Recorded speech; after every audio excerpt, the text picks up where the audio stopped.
The omnipresence of God has been inferred from the Bible to mean that God is the supernatural being who can see everything,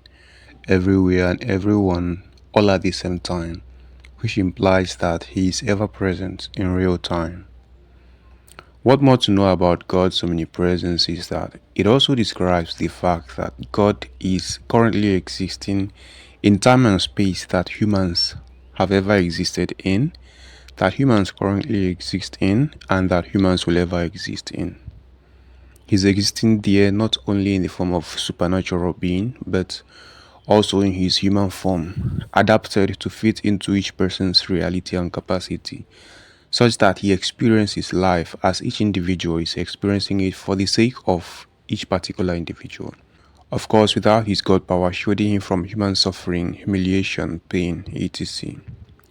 So take for instance, in a certain community that has existed since the origin of humanity, there are still indigenous descendants of the community's early inhabitants, and the community is made up of a ruler and the people he is ruling. The omnipresence of God in such a community means that for every human in that community going through any situation, God in his human form is in direct association with each individual at their human capacity.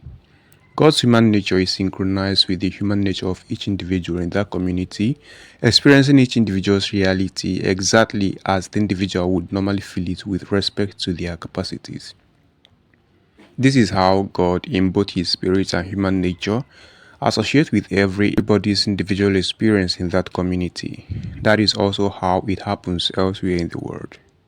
So the human person of God, Jesus Christ, did not just die and resurrect. Rather, he channeled each person's entire life experience through himself, so that he has both spiritual and natural experience of every human's reality, because he's always there to give personalized companionship, attention and guidance to every individual according to each person's unique reality. Then in the end, he will also be the one to judge each person's performance. Assuming everyone in the community is experiencing hardship and the community ruler makes a decree with regards to that situation of hardship, God, in the condition of that ruler, has already experienced the situation as the ruler experienced it that led him to make a decree. God, as he is humanly present in the condition of every member of the community, has already taken corresponding decision concerning the hardship, both for each individual member of the community, including those not feeling the hardship, and for the institutions that represent members of the community. Whatever personal decision each individual in the community makes about the hardship, and whatever decision the community leadership or religious institutions make about the community will be more or less in harmony with God's decision depending on their individual commitment to that personal relationship God intended for each person, which will then reflect in the institutions that they participate in as a community. If the ruler's decree finally gets implemented, for every human who will ever be affected by this decree, directly or indirectly, in the present and in the future, whether in the community or in faraway land, God is currently experiencing in human nature the present implication of this decree and has already experienced the future implications on the people currently present and on people yet to be born.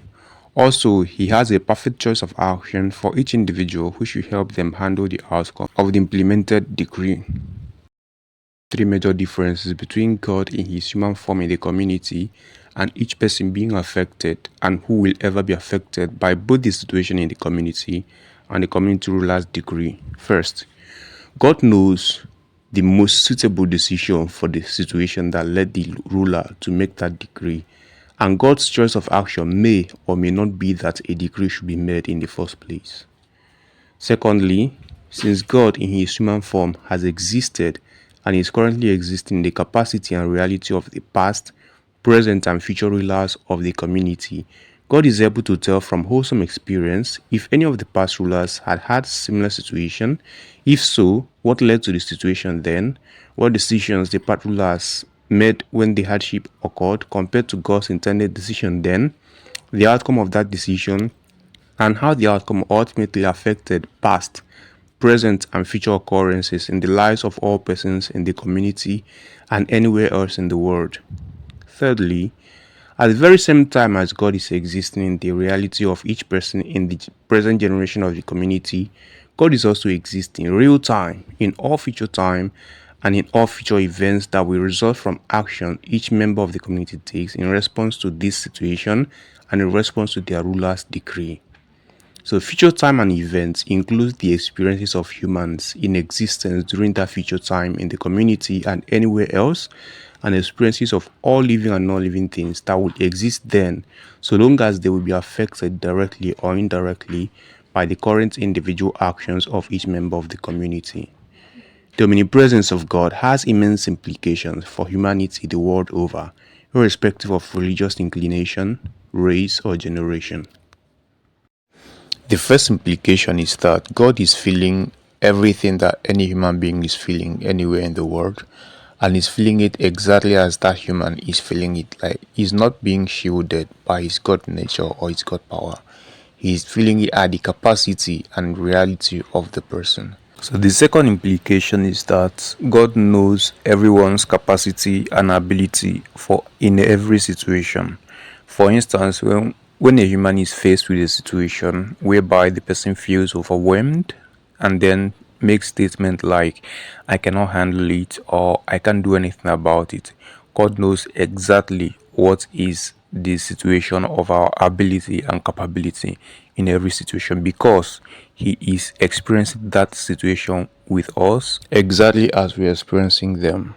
It's just as stated in the Bible, we are replica of God, both in His human nature and in His spirit nature.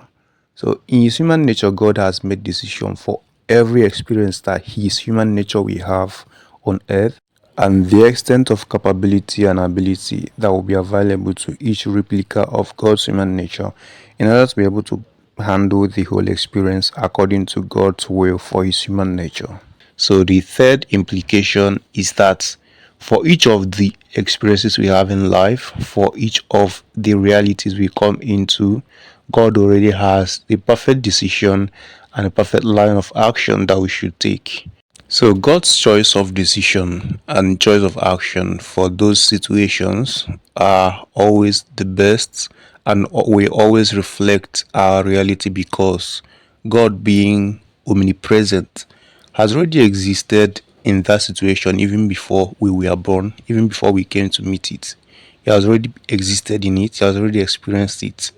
to make those decisions, and he existed in it as our capacity will allow us to exist in it by the time we come into that reality. And even as we are experiencing that situation in real time, God is also experiencing it at our own capacity, not at the capacity of Him being God, but at our own capacity, not in the capacity of who we would have been if we did not make certain mistakes, or if we were rich, or if we were poor, or if we were intelligent or not. Exactly at our own capacity, He's experiencing that, so that the decision He makes for us, the choices of action He makes for us, will reflect our reality, and by the time we choose it, we can be able to apply our capabilities in it and then achieve the outcome that God would intend for us, or God has intended for us in that particular situation. So the fourth implication now is that whatever decision we make, whatever action we take, whether or not they are in line with God's decision and choice of action for us at that situation, God has other decisions and choice of actions for whatever decision we make. For instance, if God has chosen that we should make a decision called A and take line of action called A, but in that point we make a decision called B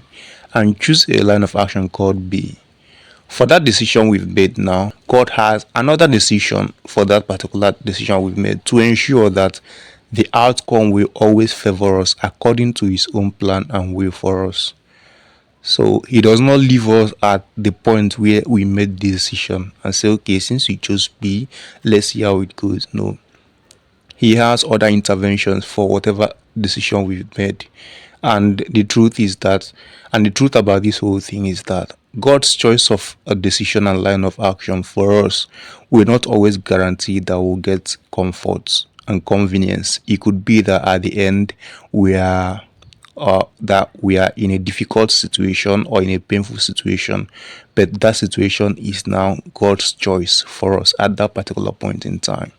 Nonetheless, God does not leave any situation to be the final for his replica, that is, human beings on earth, as long as the person is still on earth.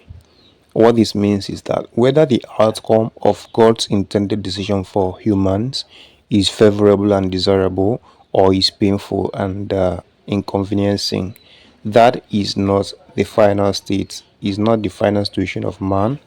because man is in the nature of God and nature of God is eternal. So man transcends existence on earth. So that situation is not final. In the next message, we look into what determines when a situation ends and when a new situation